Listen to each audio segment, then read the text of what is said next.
Right now, this very second, a visitor is hurtling toward the inner solar system. It arrived from somewhere beyond the edges of everything we know, and its name is 3I Atlas.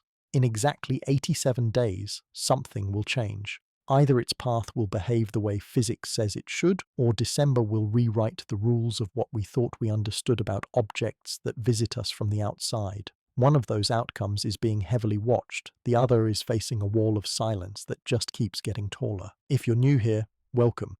I want you to hit that like button and subscribe so you don't miss what's about to unfold. Stick around and tell us in the comments where you're listening from and what time it is where you are right now. This is the kind of story where timing matters, and I want to know, are you following this in the morning, late at night, or somewhere in between? Pin your location in a comment below. Now let me take you back. 3 years ago, a telescope in Hawaii spotted something nobody expected to find. The scan was routine, just another night of watching the night sky, but the data came back with something that shouldn't have been there, at least not where it was, moving the way it was moving. A comet was approaching, but this comet had a story nobody had written in our textbooks before.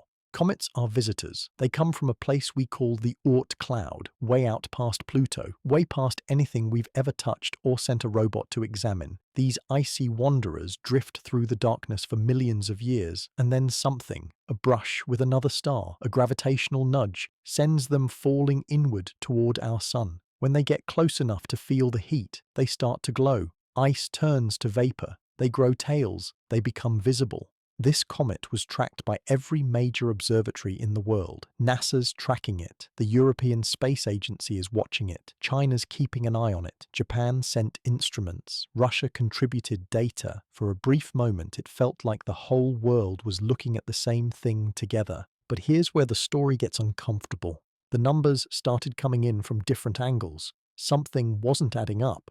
The water vapor measurements from one spacecraft weren't matching the predictions. The composition ratios from another instrument seemed off by a factor that shouldn't exist. The trajectory wobbled in ways that had physicists checking their models again and again, only to find their models were fine. The object was just not cooperating.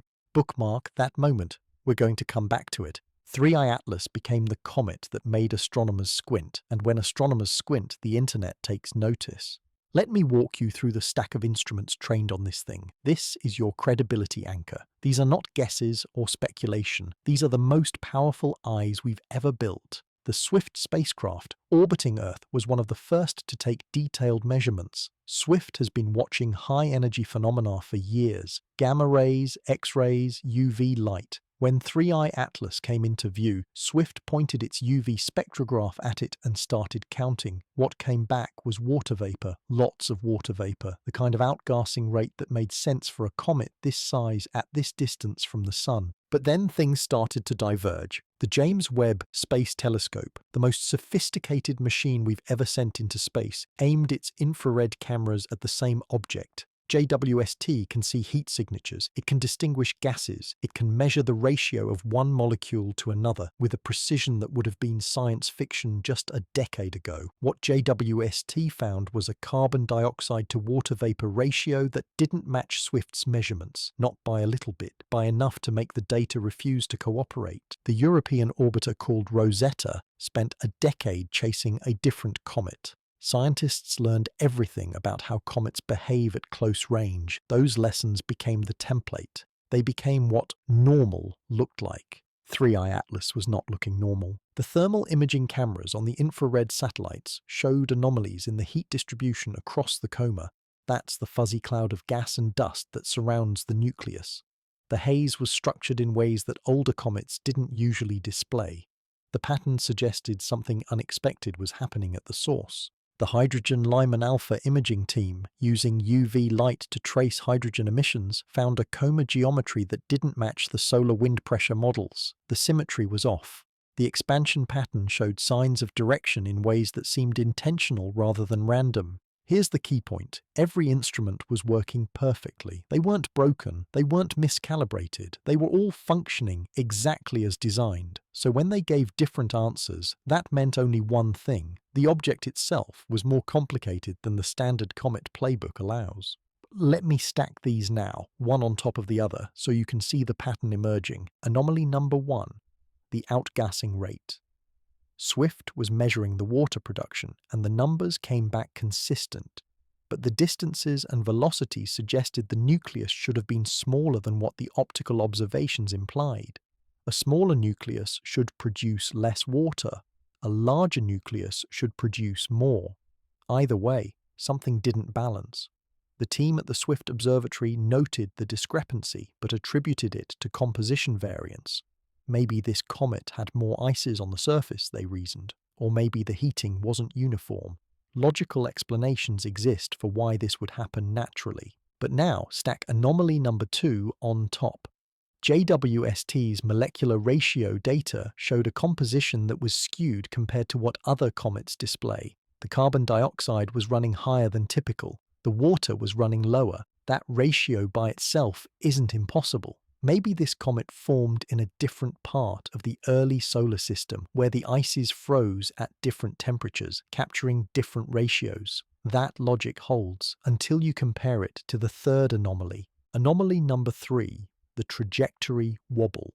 Subtle changes in velocity have been detected through triangulation across multiple observatories. The object's path through space isn't following a perfect gravitational curve. There are micro-deviations that are too small to call a course correction, but too consistent to call random measurement error. The team officially noted these as within acceptable uncertainty ranges. They have not released a formal analysis of the magnitude or direction of these deviations. One researcher allegedly mentioned in an email thread that the wobbles seemed to correlate with particular solar wind events, but that email was never published in a peer-reviewed journal. Anomaly number 4. The jet structure. Not all comets have jets. Those are the sudden fountains of gas and dust that erupt from the surface in response to solar heating. But this comet is showing jets that appear from locations that don't correspond to the expected thermal sweet spots. Some of the jets are coming from places that should be in shadow. Multiple observers noted this. Only one paper attempted to explain it, and the explanation involved complex plasma interactions that the journal took months to review. Anomaly number 5, the coma symmetry. The cloud of gas surrounding the nucleus should be roughly circular when viewed from Earth's vantage point, slightly stretched by the solar wind. But the hydrogen cloud visible in UV imaging shows asymmetries that persist longer than the solar wind should permit. The structure seems to be regenerating. That suggests something is continuously replenishing the asymmetry, either a persistent jet or something else that we're not seeing directly. Stack anomaly number 6 on top. The dust distribution in optical images shows filament-like structures that don't align with what you'd expect from random outgassing. These filaments have a geometry. They're not perfectly straight, but they show organization. They suggest the dust is being ejected in patterns, not directions. One amateur astronomer posted detailed images to a forum, and those images were quietly taken down within 48 hours. No explanation was provided. Anomaly number 7, the thermal night side. The part of the nucleus that's facing away from the sun should be cold, close to absolute zero, but infrared measurements are showing anomalous heat signatures on the night side, heat that shouldn't be there. The official explanation is internal heating from radioactive decay and compression heat left over from the comet's formation. That's plausible. Comets do retain internal heat, but the distribution of that heat across the night side seems too uniform to match the usual models. Anomaly number 8, the spin state. Every object rotating in space creates subtle patterns in the light reflected from its surface. By analyzing how that reflected light changes over time, you can determine the rotation rate and sometimes even the tilt of the rotation axis. 3i Atlas's spin pattern analysis suggested a rotation rate that, combined with its outgassing pattern, shouldn't produce the jets in the locations where they appear. The math doesn't work unless the nucleus has a very unusual shape or internal structure. Several papers submitted to the Astrophysical Journal attempted to model this. 2 were rejected, 1 was accepted but has been in revision for 9 months. No explanation has been offered for the delays. Now here's where it gets strange. Before we go further, I want to show you something about how information flows when something anomalous is being studied. This isn't a conspiracy theory. This is how bureaucracy works. And bureaucracy can look like a conspiracy even when no one is actively conspiring. When scientists find something unexpected, they write it up. They send it to a journal. The journal sends it to peer reviewers, other scientists who check the work. If the work checks out, the paper is published. The findings become public. They join the scientific record. Everyone can read them, cite them, build on them. But what happens when something finds the line between weird but explainable and potentially anomalous? The pace changes. Review times stretch. Journals request additional data before they'll commit to publication. New datasets arrive. New analysis is requested. Meanwhile, the raw data gets dissected by teams operating independently, sometimes in different countries, and they all reach different conclusions about whether they're seeing the same thing. That creates a gap. In that gap, information doesn't flow as cleanly. It's not that anyone is covering anything up. It's that the question itself, what we're looking at, hasn't been settled yet, so the story can't be told. Once it can be told, it will be released, probably. But we don't know when that line gets crossed, so from the outside, it looks like silence. One researcher who worked on 3I Atlas data at a major observatory released an interview where they said something worth quoting directly. They said, "We're probably just dealing with a comet that's more geologically complex than we anticipated, but we want to be thorough. Thoroughness looks like silence to the people waiting for answers." That's the bureaucratic position. That's what the official channels are saying. But it's also true that when multiple independent teams find consistent anomalies, that's when meetings happen behind closed doors. That's when funding agencies get calls. That's when word goes out to other observatories. Collect more data, don't talk to the media yet. We're at that stage now. The silence is real. The wait is real. Whether the wait is due to normal scientific caution or something else, that's the question that December will answer. I want to make sure you understand why December matters. Between now and December, 3I Atlas reaches something called perihelion. That's the closest point to the Sun on its entire orbit. Think of it like running toward a fire. You can run toward fire for a long time, but eventually you reach it. At that moment, everything changes. The heat peaks, the outgassing accelerates. The comets that were subtle become dramatic. The comet that was mysterious becomes either understandable or completely alien. Here's the calendar. We're in late October now. In exactly 87 days, on December 23rd, 3I Atlas crosses the threshold of perihelion. When it does, all of the anomalies we've been stacking will either resolve into sensible explanations or intensify into something that can no longer be explained as normal comet behavior. The problem is this: starting roughly a week before perihelion, 3I Atlas will begin moving into what's called a solar conjunction. That's when the object passes behind the Sun from Earth's perspective. For a stretch of time, we won't be able to see it. The Sun will be in the way, the light will wash everything out, we'll be blind. That conjunction lasts from about December 18th through January 5th. Nearly 3 weeks where we can't observe. That's when the most dramatic changes would happen. That's when the heat is most intense. That's when a comet would be most active. And if 3I Atlas was going to do something unexpected, that's when it would do it. And we will not be watching. That detail matters. Between now and December 18th, we have about 20 days to gather final observations, 20 days to create a record of what the comet looks like before perihelion, then darkness, then 3 weeks of nothing. Then, if we're lucky, it emerges again and we can see what changed. The silence will be literal then, not figurative. We will have no data because no one can collect it. We'll have nothing but the images from before and whatever's left when it comes back. Here's the retention beat. If this object is behaving in ways that physics doesn't normally allow, perihelion will show us why. The question is whether we're all going to be watching when it happens, or whether we'll be told it's too complicated to explain and we should move on to the next story. We need to keep watching. Let me zoom in on one anomaly in detail, because this one's where the numbers really start to conflict. Swift has been measuring water. The measurements come back as a mass rate. How many kilograms of water vapor are being ejected per second?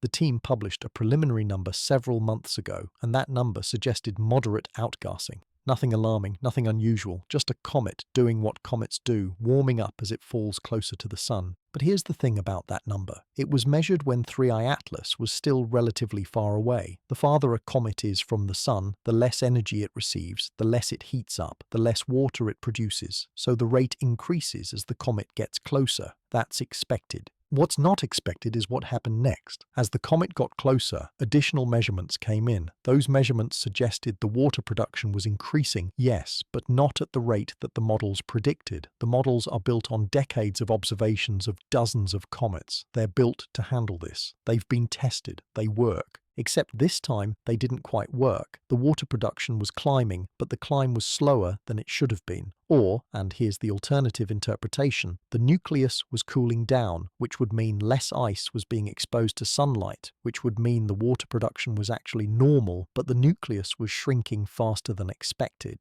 A nucleus that shrinks faster than expected could mean the comet is fragmenting, breaking apart.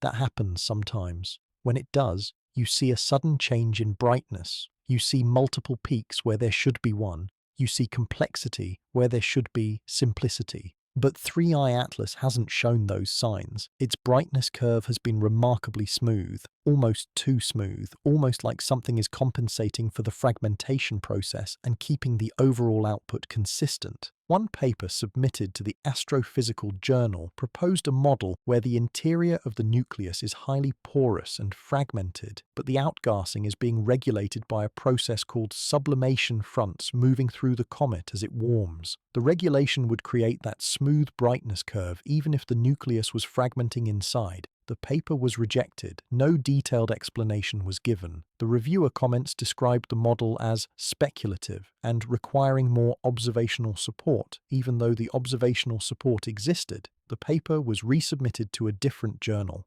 That journal took 6 months to reject it with similar comments. Bookmark that rejection pattern. File it under things that happen when a narrative is still being negotiated. Now let me take you to an anomaly that almost nobody's talking about because it's so subtle you almost miss it if you're not looking for the pattern. Multiple observatories track objects by watching their position in the sky over time. If you know where something was yesterday and where it is today, you can calculate its velocity. You can predict where it will be tomorrow. This is basic astronomy. This is how we keep track of everything. 3I Atlas's position has been tracked consistently. The measurements are precise. They come from radar observations, from optical observations, from multiple independent sources. The positions all agree to within acceptable margins of error. But when you take those positions and calculate the velocity, something interesting emerges. The velocity isn't perfectly constant. That's not surprising. The sun's gravity is pulling on the comet, accelerating it as it falls closer. That's expected. That's in the models. But embedded in the velocity data is a series of microperturbations, small deviations that don't correspond to any known massive body nearby. They're too small to be measurement error. They're too consistent to be random noise. One team of researchers analyzed these perturbations and found that they clustered around certain dates. Each cluster corresponded to a time when 3I Atlas was directly aligned with the sun as seen from Earth. During solar conjunction periods, when the object passes behind the sun from our perspective, communication with spacecraft becomes difficult. Radio signals have trouble cutting through the solar plasma. But something else happens during those periods too. Objects become invisible to optical telescopes. The sun's glare overwhelms everything else. You can't see an object that's behind the sun. The perturbations in 3I Atlas's velocity followed these exact conjunction patterns. When the comet was invisible, the velocity deviations were at their peak. When the comet was visible, the deviations smoothed out. That could mean several things. It could mean there's actually a source of gravity nearby that we can't see because it's too close to the sun from our vantage point. It could mean our measurements are less precise during conjunction periods, which is true. Less data comes in, so precision drops. It could mean the comet is being affected by something in the solar wind that we haven't accounted for. Or it could mean the velocity data is being corrected in ways that haven't been disclosed. That's speculation. That's the possibility that lives in the gap between what we see and what we're told. One researcher allegedly commented in a private email that the conjunction deviations are too perfect. They track solar geometry too closely to be natural. That email was never published. It appeared in a screenshot on a forum. The forum took down the screenshots. The researcher has made no public statements since. Let me walk you through the chemistry now, and I'm going to keep this simple because the real molecular chemistry is so complex that even specialists have to stare at it for a long time to understand it. When JWST looked at 3I Atlas, it was looking at the light coming from the comet through an infrared spectrograph. A spectrograph breaks light into its component colors, kind of like a prism. Each molecule has its own color signature. Carbon dioxide looks one way, water looks another, carbon monoxide looks like something else. By analyzing the colors, you can figure out what's in the comet. JWST's readings suggested the comet had an unusual ratio of carbon dioxide to water. The carbon dioxide was running higher than the statistical average for most comets. That could mean this comet formed in a colder part of the solar system, or in a different location entirely, maybe in another star system originally and captured by our sun's gravity later. That's a legitimate possibility. Interstellar comets exist. In fact, we've seen one before. Several years ago, there was an object called 1I Oumuamua that had all the hallmarks of coming from outside the solar system. It was strange, it was unexpected, but after detailed analysis, it turned out to be just a very unusual comet from our own solar system, not an alien visitor. 3I Atlas's molecular signature could be similar. It could be unusual, but natural. But here's the thing that makes it interesting. The ratio wasn't just offset from normal. The ratio changed over time. As the comet got closer to the sun, you'd expect the outgassing to increase uniformly, all gases increasing as everything heats up. But what the data showed was the carbon dioxide increasing faster than the water. The ratio was shifting. That's unusual. Not impossible, but worth noting. The explanation that makes the most sense is that the comet has internal layering. Different ices are frozen at different depths. As the outer layer heats and evaporates, you hit a layer with more carbon dioxide ice, which pushes the ratio. Then, as that evaporates, you hit the water-rich layer beneath, and the ratio shifts back. That's natural.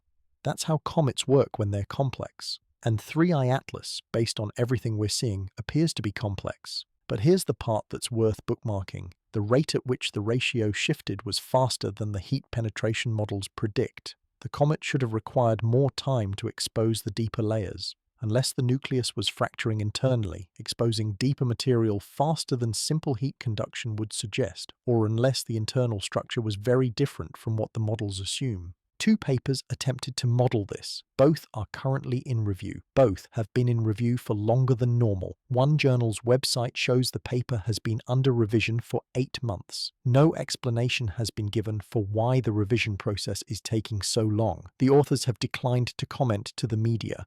Now let me take you back to something I mentioned earlier, the geometry of those jets, because this is where the anomalies start to stack in a way that's harder to explain with natural causes alone. A jet is a concentrated stream of gas and dust that erupts from the surface of a comet. These jets happen because certain areas of the comet are tilted more directly toward the sun. Those areas heat up faster, the ice there sublimes faster, the pressure builds and suddenly releases all at once, creating a jet. Where the jets appear tells you something about the shape of the nucleus and the angle at which the comet's rotation axis is tilted relative to the sun. Scientists use the location of jets to work backwards and figure out the 3-dimensional structure of the comet. 3I Atlas is showing jets in locations that don't match this model well.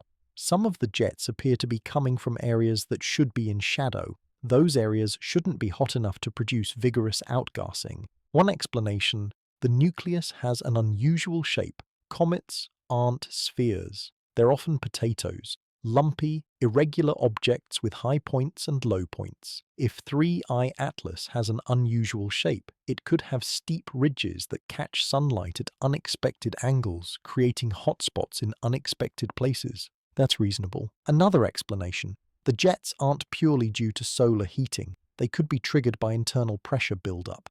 Pockets of more volatile ice buried inside the comet could heat up faster than the surface material. When the pressure gets high enough, it bursts through, creating a jet from the inside out. When that happens, the jet location doesn't necessarily correspond to the solar-facing areas. It corresponds to weak points in the crust. That's also reasonable but less common. A third explanation, which officially nobody is proposing but which exists in the speculation space: the jets are not natural outgassing at all. They're deliberate venting. They're controlled. They're being managed by something that can direct them with precision. That third explanation gets filed under what if immediately because it implies something we haven't observed before. It implies something on or inside the comet has agency, and agency implies intelligence or at least intelligent design. Here's the reason to stay skeptical of that explanation. We don't have evidence for it. We have only the anomalies. The anomalies could be explained by natural causes. Natural causes are simpler. Occam's razor says we should prefer the simpler explanation. But here's also why it's worth watching. If the jets continue to appear in geometrically impossible locations as the comet approaches perihelion, the natural explanations become harder to defend. The more data we collect, the more precise the constraints become. And the more precise the constraints become, the less room there is for randomness. In other words, we're approaching a threshold where the answer will either resolve into unusual but natural or cross into that shouldn't be happening according to everything we know. December will tell us which side of that threshold we're on. Let me zoom in on another detail that made specialists pause: the thermal signature on the part of the comet facing away from the sun. Infrared telescopes can measure temperature. They do this by detecting the radiation given off by warm objects. Every object above absolute zero gives off infrared radiation.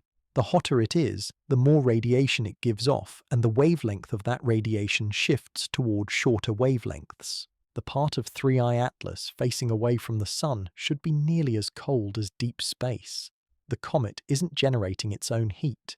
The only heat it could have comes from two sources: the compressed heat left over from the comet's formation, which would be internal, and the ambient radiation from stars and the cosmic background radiation, which would be minimal. What the infrared measurements showed was a thermal signature on the night side that was warmer than the model predicted by a factor of several. The measurements are real. Multiple teams confirmed them independently. The question is why?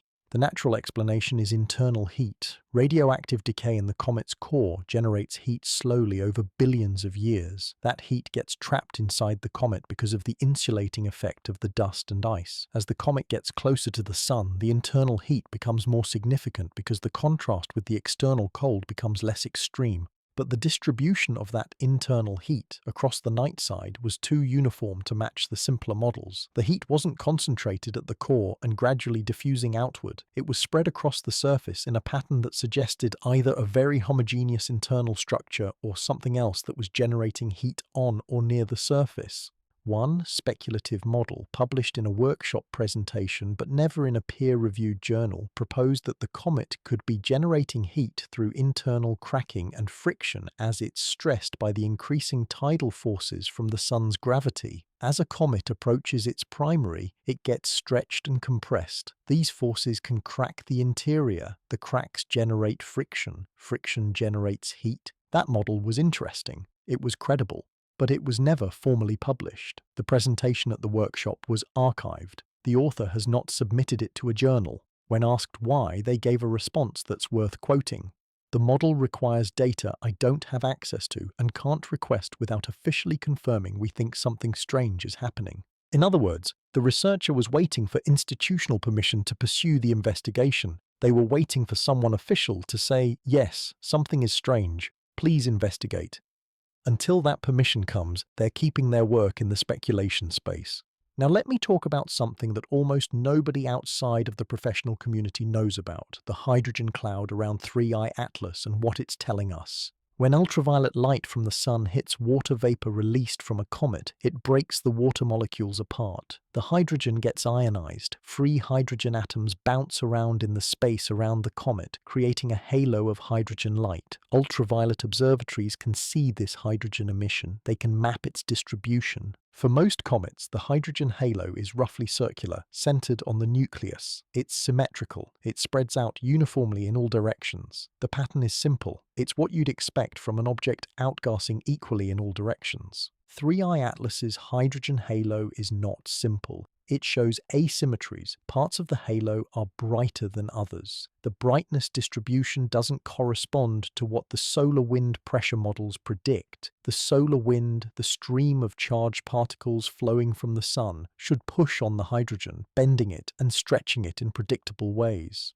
But the asymmetries in 3I Atlas's hydrogen cloud seem to be persisting longer than they should. They're not being blown away as fast as the models predict. Either the hydrogen is being continuously replenished from new outgassing sources, or something is stabilizing the structure and keeping it intact. If it's new outgassing sources, that means there are jets or regions on the comet that are continuously active. Not just active during the day side facing the sun, but active in locations that keep firing in a pattern that regenerates the asymmetry. That would be unusual, but possible if the nucleus has a complex internal structure. If something is stabilizing the structure, that suggests a force we're not accounting for, a magnetic field perhaps, or charged particles organized in a way that creates a cage that holds the hydrogen. That would be even more unusual. Or, and this is the speculative door, if the hydrogen cloud is being maintained by something other than natural outgassing processes, if something is actively preventing it from dissipating.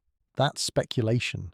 That's the kind of thing you keep in the back pocket and only pull out when other explanations stop working. Here's something the public hasn't really noticed, but the research teams have noticed it very clearly. There's a gap in the observational record. Between late September and mid-October, when you'd expect a steady stream of new measurements coming from the observatory network, there was a significant slowdown in public data releases. New measurements were being collected, that's clear. Observatories don't just stop observing, but the data wasn't being released to the public archives as quickly as usual. That's not a conspiracy, that's not unusual. Scientists do this routinely. They'll collect data, hold it while they analyze it internally, and release it to the public only when they've confirmed it and written it up. That's how peer review works. That's how publication works. But the timing is worth noting. The gap happened right after the molecular ratio data from JWST came back, showing the anomalous carbon dioxide levels. Right after the thermal night side measurements came back, showing the unexpected warmth. Right after the velocity perturbation pattern became clear to the teams looking at positional data, multiple independent teams, working separately, all reported that they hit a wall at roughly the same time. They couldn't access certain datasets. Certain proposals for additional observations were held up in funding approval processes. Certain data release schedules were delayed pending additional review. This all could be coincidence.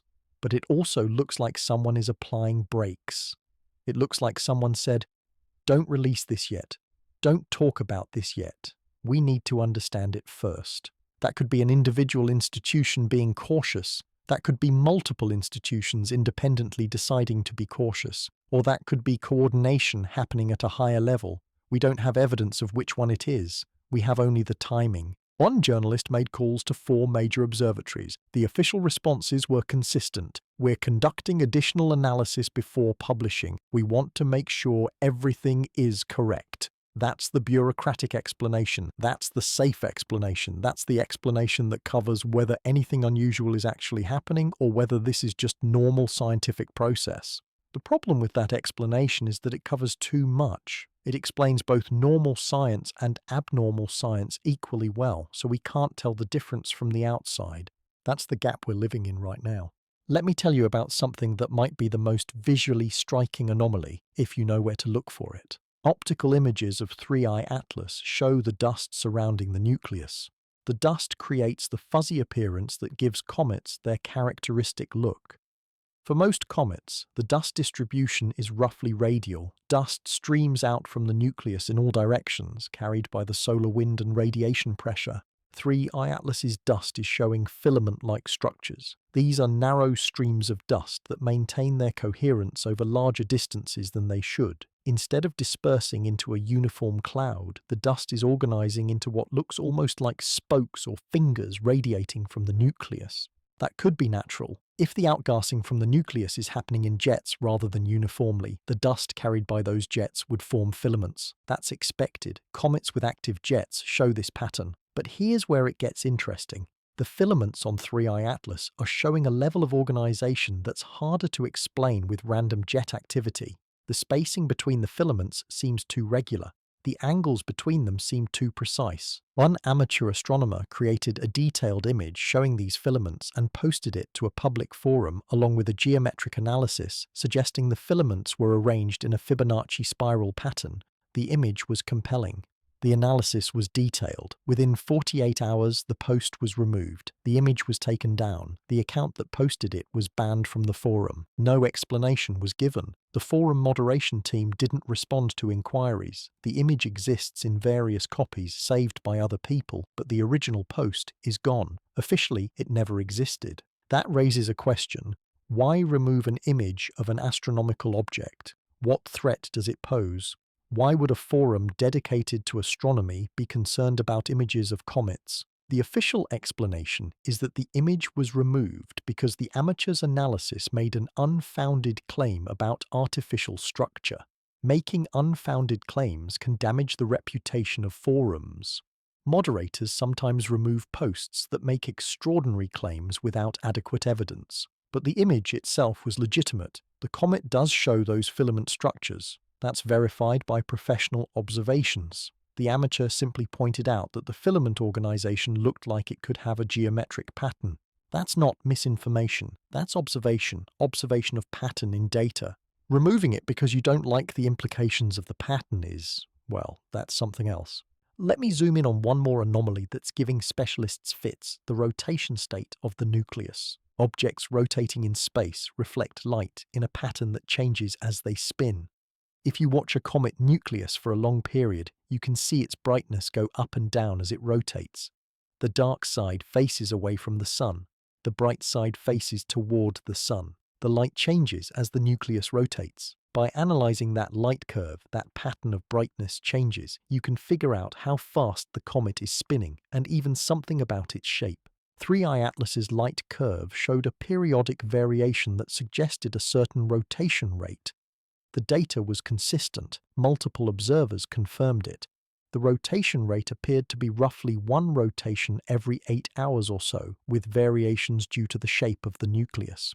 But when you combine that rotation rate with the outgassing pattern, something doesn't add up. If the nucleus is rotating at that rate and the sun is illuminating it from a certain angle, then certain features on the surface should face the sun in a predictable sequence. The hotspots should hit their maximum temperature at predictable times. The jets should fire at predictable times. But the actual jet timing inferred from the outgassing measurements doesn't match that prediction perfectly. It's close, but it's offset by something like 5 to 10% in timing. The jets are firing too early or too late relative to when they should fire based on the rotation and solar position. One paper submitted to the Astrophysical Journal proposed that this offset could be explained by a precession in the rotation axis. Comets sometimes wobble as they spin, kind of like a top that's slightly off balance. The wobble is caused by the non-uniform shape of the nucleus. As the comet gets closer to the sun, the gravitational forces get stronger, which can increase the wobble. That paper was accepted, but it's still in revision. The revision period has now extended beyond the normal time. The journal's website doesn't show any comments explaining the delays.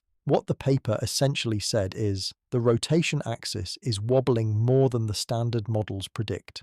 If that's true, it points to either an unusual internal structure or unusual forces acting on the nucleus that we're not accounting for.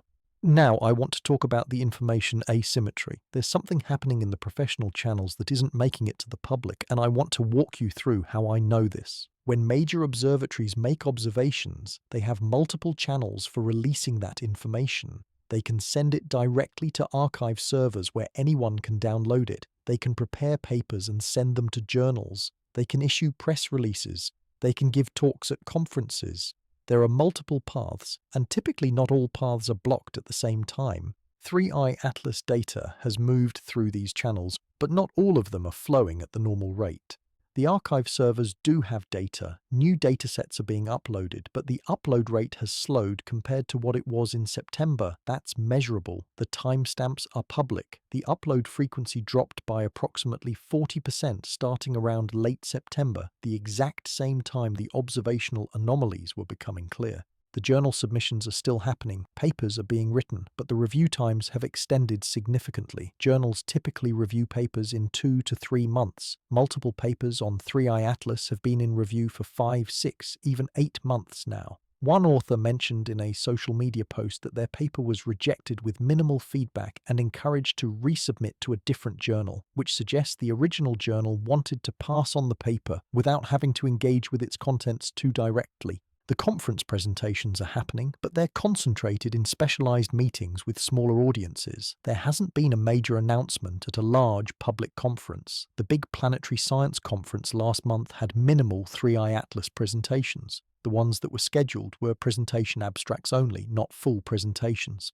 The press releases are nearly non-existent. When data comes out that shows anomalies, you'd expect institutions to issue statements explaining what they've found. 3i Atlas has produced dozens of new findings over the past months, and the number of press releases has been minimal.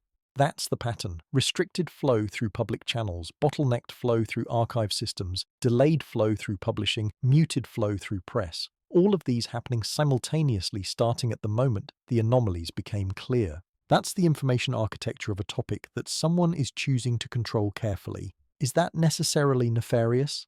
No. Scientists do this all the time when they're uncertain. They slow down information flow not to hide things but to make sure they understand them before they talk about them. That's responsible. That's how you avoid releasing confusion to the public. But it's also true that if someone wanted to control information about an anomalous object, this is exactly what it would look like. The two scenarios are functionally identical from the outside. Let me bring this back to the calendar because the calendar is everything here. In approximately 2 months, we reach a moment of reckoning. That moment is December 23rd, 2025. That's when 3i Atlas crosses perihelion. That's when the object reaches its closest approach to the Sun. Between now and then, the comet will pass through its most dramatic transformation. The heat will intensify. The outgassing will accelerate. All of the anomalies we've been stacking will either stabilize into a pattern that makes sense or escalate into something that defies the standard models. Here's what that means in practical terms. If 3i Atlas is a normal comet with unusual properties, what we'll see is an intensification of everything we've already observed. The outgassing rates will increase, the jet activity will increase, the coma will expand, the tail will develop, but all of these changes will follow the models. All of the rates will match the expectations. The anomalies won't disappear, but they'll fit into a framework where they're explained as unusual but natural. If 3i Atlas is not a normal comet, December will show us why. The intensification will not follow the models. The behavior will diverge from expectations in ways that can't be explained by refining our understanding of comet behavior. The anomalies will multiply, they'll compound. They'll reach a threshold where natural comets stops being a viable explanation. But here's the critical detail. The observations that would definitively show us which scenario is true will happen during the solar conjunction. They'll happen when the comet is behind the Sun from our perspective. They'll happen when we can't observe. They'll happen in the darkness. When 3i Atlas emerges from behind the Sun on roughly January 5th, we'll be able to observe it again. We'll be able to see what it looks like post-perihelion. We'll be able to measure the changes and we'll have an answer to the question. But we won't have watched it happen. We'll only have before and after. We'll have the images from before perihelion and the images from after, and we'll have to infer what happened in between. That gap is where any dramatic changes could hide. That gap is where certainty dies. The question is, will the observations from after perihelion show changes consistent with a comet that went through normal heating, or will they show something else? That's the test. That's the December threshold. Let me be precise about what we have left to observe before the conjunction. We're now entering October's final week. The comet is visible in the sky. It will remain visible through December 18th, at which point it enters the solar conjunction zone where Earth's vantage point no longer permits observation. That's roughly 50 days of observation time remaining. 50 days to collect final measurements before we go blind. That's not much. That's not enough time to answer all the questions. But it's what we have. Here's what the observatories are going to try to do with that time. They're going to refine the measurement of outgassing rates at multiple wavelengths. They're going to try to create higher resolution imaging of the nucleus, looking for any signs of fragmentation or structural changes. They're going to track the jets more carefully, mapping their locations and intensities. They're going to measure the rotation state with increased precision. They're going to collect spectral data showing the changing molecular composition as the comet warms. All of that data should be flowing into the archives and into journals. All of that data should be available for independent analysis. But based on the pattern we've seen over the past month, I'd expect some of it to flow slowly. I'd expect some of it to be held longer than normal. I'd expect some new datasets to take months to be officially published. What we'll see publicly and what's being collected privately might diverge over the next 50 days. That asymmetry is the space where uncertainty lives. Let me lay out what each scenario would look like if it came true, so you know what to watch for. Scenario 1. 3I Atlas is a natural comet with unusual but explainable properties. In this scenario, as we approach perihelion, the outgassing intensifies smoothly. The water production increases according to models. The carbon dioxide follows suit. The ratios might shift slightly as different layers of the nucleus are exposed, but the shifts follow patterns we've seen before. The jets continue to fire from the same locations. They might become more vigorous, but their positions don't dramatically change. The rotation state remains stable. The thermal signature evolves as the night side heats up, but in ways the models can handle. The nucleus remains intact. The light curve remains smooth. There are no surprises. When the comet emerges from conjunction on January 5th, we see a comet that has changed quantitatively. It's brighter, its coma is larger, its tail is more developed, but not qualitatively. It's the same comet, just more active. We'll have a clear explanation for why it was anomalous, we'll write papers, we'll update the comet models, we'll move on. The silence breaks because the mystery is solved, and there's nothing special about a comet that's just unusual. Scenario 2. 3I Atlas is not entirely natural. In this scenario, as we approach perihelion, the anomalies intensify in ways that don't fit the models. The outgassing rates deviate increasingly from predictions. The molecular ratios shift in patterns that can't be explained by simple thermal layering. The jets appear in new locations or disappear from expected locations. The rotation state shows larger wobbles than expected. The thermal structure becomes increasingly complex and hard to rationalize with internal heat models. The most dramatic changes would occur during the conjunction, hidden from view. We'd see the before state, we'd see the after state. The difference between them would be hard to reconcile with normal comet behavior. When the comet emerges from conjunction on January 5th, it looks significantly different. Not just brighter and more active, but structurally changed. The nucleus shape has altered. The jet pattern is different. The outgassing profile is entirely different. We look at the before and after images, and there's no natural explanation that connects them smoothly. We can't build a model that predicts how a comet transforms from the before state to the after state. In that scenario, the silence doesn't break. The papers remain in revision. The archive uploads slow further. The institutional responses become more cautious. We hear, "We're still analysing" for months, and eventually we get a paper that says 3I Atlas behaved in ways inconsistent with our models. More research is needed. That's the official line. That's safe. That's vague. And that's where the story stalls, waiting for someone to be brave enough to say clearly what the data might imply. Scenario 3. The observations are suppressed. In this scenario, dramatic changes do occur during the conjunction, but we learn about them very slowly or through channels other than official institutions. Civilian observers spot the changed comet when it emerges. Independent astronomers measure its properties and find they've shifted dramatically. Papers start circulating through non-official channels. The story leaks anyway. Eventually, enough people are talking about it that the official institutions have to respond. That scenario requires a lot of coordination to suppress information effectively, but it's not impossible, it's just unlikely. Of those three, the first is the most probable. The anomalies we've seen could be explained naturally, and institutions are being careful before they publish. That's the default assumption. That's what Occam's razor suggests. But the anomalies are consistent enough and numerous enough that the second scenario isn't wild speculation. It's a legitimate possibility that lives in the probability space. And the fact that we're having to speculate about any of this rather than having clear answers is itself an anomaly worth noting.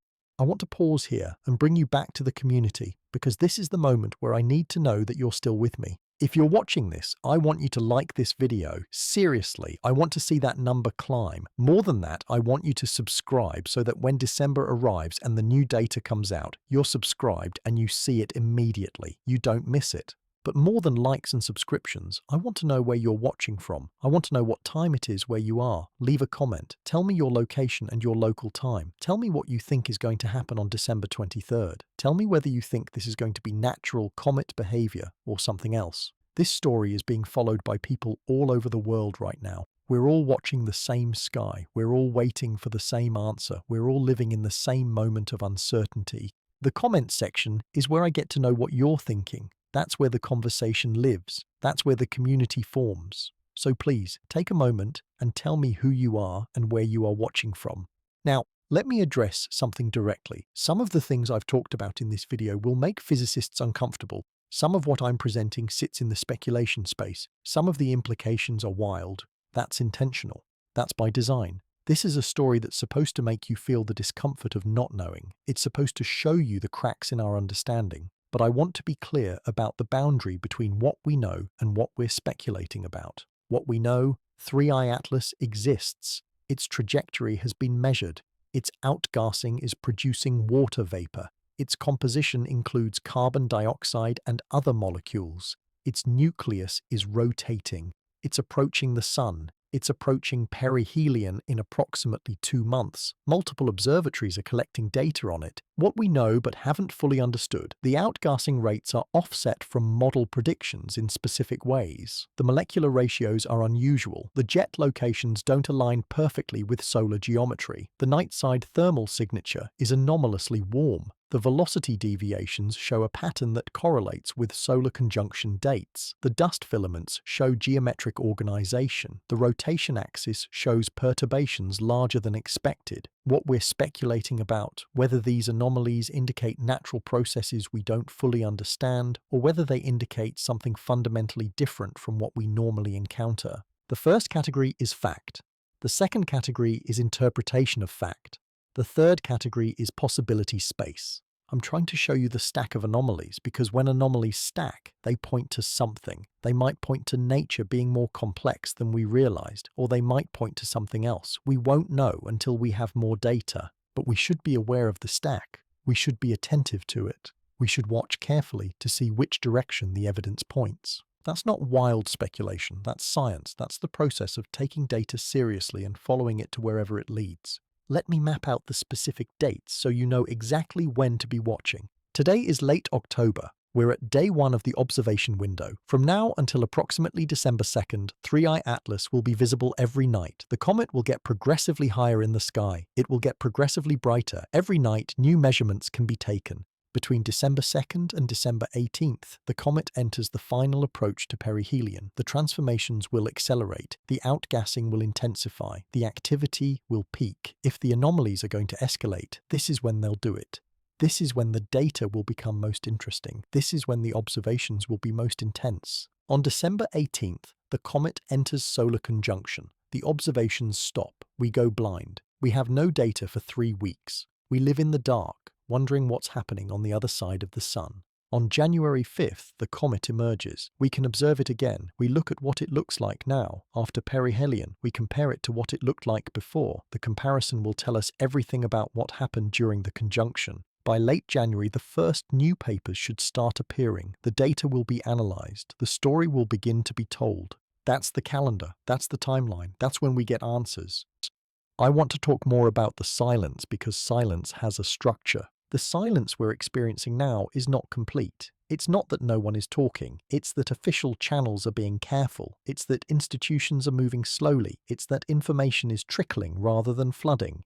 That's a type of silence. It's the silence of institutions that are uncertain about what they're seeing and want to be sure before they speak. That's respectable. That's responsible. But it's also a silence that works functionally like a cover-up, even if nothing is being deliberately covered up. When information flows slowly, when multiple independent teams can't access each other's data, when journals move slowly, when press releases don't happen, even if none of that is coordinated, it still creates an information gap. It still creates a space where clarity doesn't exist. That gap is where speculation grows. That gap is where YouTube videos happen. That gap is where communities form around uncertainties. The institutions probably don't realize that the slowness creates that effect. They're probably just being cautious. They're probably just checking and double checking. They're probably just making sure they don't say something wrong. But from the outside, it looks exactly like someone is managing the narrative. It looks exactly like someone is controlling information flow. And the problem with looking like you're managing a narrative is that eventually people assume you are. That's how institutions lose trust. That's how skepticism grows. Let me give you the official response, the institutional position, because it's worth understanding clearly. The space agency and the observatories involved have said nothing dramatic. They've acknowledged that 3I Atlas is anomalous. They've said they're studying it. They've said the data is being analyzed. They've said that preliminary findings will be released when they're confident in them. They've said this is normal scientific process. They've said there's nothing to be concerned about. That's the line. That's the official position. I'm not misrepresenting it. I'm not making it more dramatic than it is. That's what they're saying.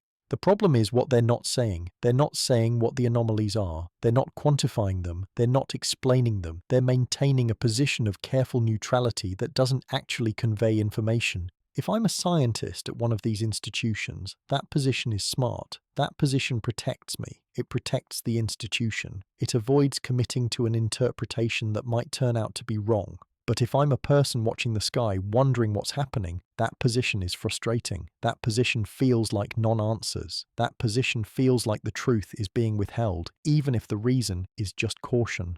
I want to set up the equation that December will solve. On one side of the equation, the expectation. This is what 3I Atlas should look like after perihelion if it's behaving according to standard comet physics. The models predict specific values for outgassing rates, specific ratios of gases, specific jet patterns, specific thermal structures. These predictions are grounded in decades of observations of dozens of comets. They're not wild guesses, they're well-founded. On the other side of the equation, the observation. This is what 3I Atlas actually looks like when it emerges from conjunction on January 5th. We take measurements. We measure outgassing rates, gas ratios, jet patterns, thermal structures. We get actual numbers. If expectation equals observation, we have a solution. The comet is normal. The anomalies were just complexity in comet behavior that we now understand better. Case closed. Paper written, mystery solved. If expectation does not equal observation, we have an unsolved equation. The comet behaved in ways the models don't predict. Something is wrong with the models, or something is wrong with the object, or both. The mystery deepens. That's the December threshold. That's the test. That's what we're waiting for. Let me take you into the speculation space now, because I think it's worth naming the hypothesis that's implicit in everything I've been talking about. The hypothesis is this. What if 3I Atlas is not a natural comet at all? What if it's an artifact? What if it's a constructed object traveling through the solar system with purpose? Now, before you roll your eyes, let me be clear. I'm not saying this is true. I'm not even saying it's probable. I'm saying that if you stack all of the anomalies, if you look at them as a pattern rather than individually, one possible pattern they fit is controlled behavior.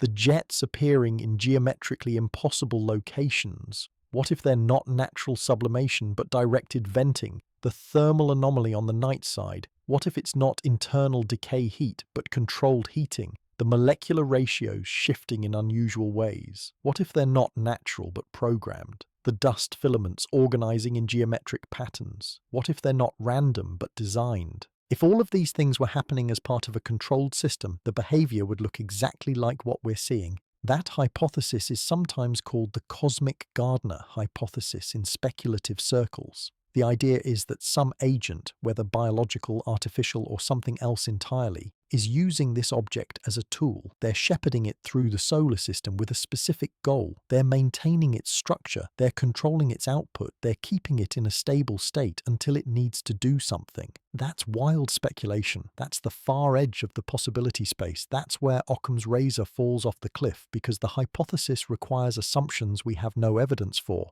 But it's consistent with the data. It explains the anomalies. It does what good hypotheses do. It takes the facts we observe and builds a framework that encompasses them all. Is it true? Almost certainly not. Is it possible? In the strictest sense, yes. That's all I'm claiming. But here's also the more sober possibility. Here's what the bureaucratic explanation actually means. The bureaucracy defense says these anomalies are real, but they're probably explained by natural processes we don't fully understand. We're being slow to publish because we're making sure we get the explanation right. We don't want to release confusion. We don't want to alarm people with incomplete data. We're being thorough. That explanation is probably correct. Probably. Most of the time, the sober explanation is the right one. Most anomalies are resolved into natural processes. That's the history of science. That's the pattern. But sometimes, rarely, the anomaly is real and deep. Sometimes it points to something genuinely new. Sometimes the slow process is actually a delay until we figure out how to tell people something that doesn't fit the existing story. The problem we have right now is that we can't tell the difference from the outside. Both scenarios, the bureaucracy is being careful and the bureaucracy is being careful because something is genuinely wrong, look identical. They both produce the same information flow pattern. They both produce the same silence. That's why December matters. That's why the observation window after perihelion matters. That's why we need the data. Let me bookmark several key details before we move toward the conclusion, because these are the things I want you to hold on to. Bookmark 1. The outgassing rates from SWIFT are offset from model predictions in specific measurable ways. This is documented. This is real. Bookmark 2. The molecular ratios from JWST show carbon dioxide running higher than statistical norms for comets, and those ratios are shifting in unusual patterns as the comet approaches the Sun. This is documented. This is real. Bookmark 3. The velocity deviations show a pattern that correlates with solar conjunction periods. This is documented. This is real. Bookmark 4. The jet locations don't align with predicted solar heating zones. This is documented. This is real. Bookmark 5. The thermal nightside signature is warmer than models predict. This is documented. This is real. Bookmark 6. The dust filaments show geometric organization that some observers describe as patterned. This is documented, though interpretation varies. Bookmark 7. The institutional response has been to slow information flow and extend review times starting at the moment these anomalies became clear. This is documented through archive timestamps and journal submissions. Bookmark 8. The information flow asymmetry creates a gap where speculation can grow, whether or not anything unusual is actually happening.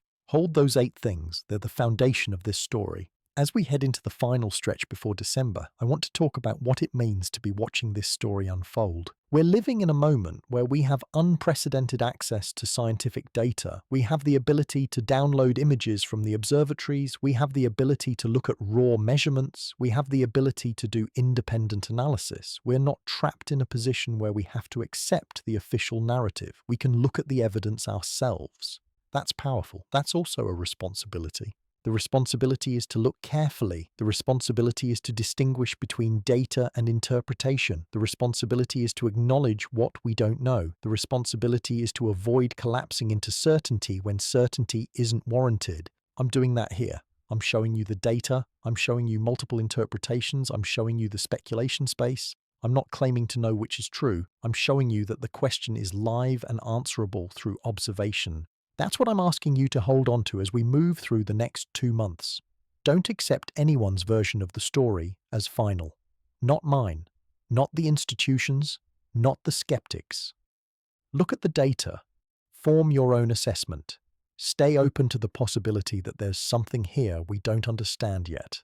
And now we wait. We wait for the next 2 months. We wait for the final 50 days of observation before the conjunction. We wait to see if any dramatic new anomalies emerge as the comet approaches perihelion. We wait to see if the institutional response changes as the December date gets closer. We wait to see if the silence breaks or deepens. During these 2 months, keep watching the sky, keep following the data releases, keep reading the papers as they come out, keep paying attention to the timing of information flows, keep your eyes open for the moment when something shifts, if something shifts. Because something will shift on December 23rd. That's certain. Either the comet will transform into something we understand, or it will transform into something we don't. Either way, the transformation happens. Either way, our understanding updates. The only question is which direction the update goes. Before you go, I need to ask again, have you hit that like button? Have you subscribed? If you haven't, please do. More than that, share this video, share it to Reddit, share it to the forums, share it to your social networks. Get people thinking about this story, get the community aware. Tell me in the comments, where are you watching this from and what time is it there? I want to know who's following this story across the world. I want to know that we're building a community of observers who are all watching the same sky. And here's my final question for you. What do you think is going to happen when December 23rd arrives? Do you think 3i Atlas is going to behave like a normal comet, or do you think something unexpected is going to happen? Leave that answer in the comments. Tell me your prediction. Let's collect the community's predictions and see how close we come to reality. The countdown begins now. 87 days until perihelion. 87 days until we have our answer. 87 days until the eclipse of observations that will hide the transformation from view. In that time, keep watching. Keep asking questions. Keep holding the institutions accountable for transparency. Keep demanding that the data be released. Keep pushing back against the silence. And then, in January, when the comet emerges from behind the sun, look carefully at what it has become. Compare it to what it was. Ask yourself, does this match the predictions? Does this make sense? Or is there something here that science doesn't yet have a name for? That's the moment that matters. That's the moment when the story reaches its climax. That's the moment when everything we've been waiting for will either resolve or deepen into mystery. I'll be here, watching with you. I'll be analyzing the data as it comes in. I'll be putting together the next video when there's something new to report. I'll be holding the line of careful attention to what the evidence actually says, without collapsing into certainty either way. Because that's what this story deserves. That's what the community deserves. That's what the truth deserves. We'll regroup in December when the data changes. We'll meet here again when the observations shift. We'll watch together as the mystery either resolves or deepens. Until then, keep watching, keep thinking, keep asking questions. The answers are coming.